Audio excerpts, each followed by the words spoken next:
il est où ce grimoire? Il est encore chez moi. Il est encore chez vous, oui, dans un coffre, oui, c'est ça? Exactement, Non, dans un vraiment? coffre. Oui. Et j'ai fait des copies, moi, pour mes enfants, pour mon petit-fils aussi, qui est passionné de l'hypnose aussi.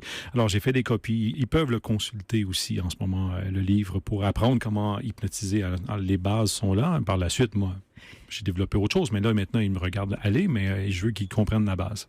Bon, alors j'imagine que c'est un livre dont, en fait, l'édition est totalement épuisée.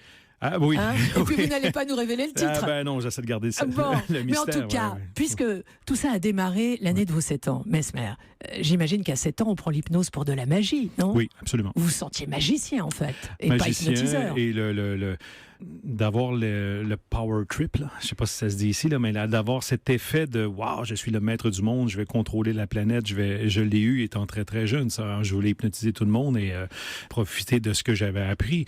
Mais on s'aperçoit assez rapidement que non, c'est pas possible. On ne peut pas contrôler tout le monde comme ça, comme on veut et quand on veut.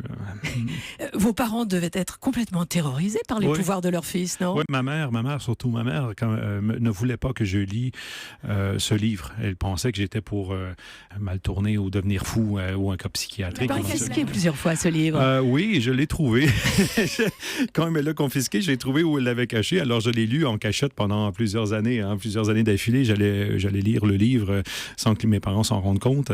Je savais qu'ils terminaient le boulot à 4h30. À 17h, ils étaient chez nous. Alors je savais que j'avais, après l'école, à peu près une demi-heure, 3/4 d'heure pour aller étudier ce livre-là en cachette sans que ma mère... Et vous échangiez avec votre grand-père qui avait été le premier de la famille, fasciné donc par cet art de l'hypnose. J'ai souvent gardé ça pour moi par la suite. Quand j'ai vu que des gens me percevaient de façon bizarre, j'ai continué d'étudier tout ça, mais en cachette. J'en parlais plus à mes parents, j'en parlais plus à mes amis, j'en parlais plus...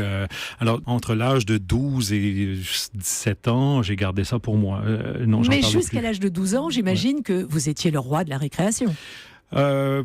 Pas vraiment non plus. Vous parce que non, j'osais pas faire ça. Non. Parce que vous saviez que vos pouvoirs étaient trop puissants. J'étais mal perçu quand je le faisais. À l'époque, les gens me voyaient de façon bizarre. Je me suis fait traiter de sorcier. Je me suis fait traiter de tous les noms, que j'avais des pouvoirs maléfiques, que j'avais fait des pactes avec le diable et tout ça. À l'époque, là, on parle dans les années 70, 80. Alors, j'ose pas imaginer comment mon grand-père avait été perçu à l'époque, dans les années 30, commence à travailler dans ce contexte-là. Il n'y a pas si longtemps, les gens étaient brûlés pour avoir osé parler de phénomènes ésotériques. On avait des étiquettes de sorciers. Alors, les gens à l'époque étaient brûlés vifs sur les bûchers. Alors moi, déjà, encore aujourd'hui, en 2016, 2017, je reçois des menaces de gens qui veulent me lapider. Ah, absolument, qui pensent que j'ai fait des pactes avec le diable. Et ça, on est en 2017 et je vois encore ça sur mon Facebook, des fois, dans les fils d'actualité. Je fais, mais bordel, mais pourquoi les gens ont encore cette image de ce que je fais comme étant... Mais on sait bien aujourd'hui que l'hypnose peut être thérapeutique. Absolument. On sait bien qu'on procède à des opérations chirurgicales sous hypnose. Absolument, mais encore des gens pensent que c'est un... Oui, mais il y a des gens qui pensent que c'est un pacte avec le diable que d'avoir ce pouvoir d'hypnotiser une personne. Alors, c'est assez particulier comme travail, on pourrait dire.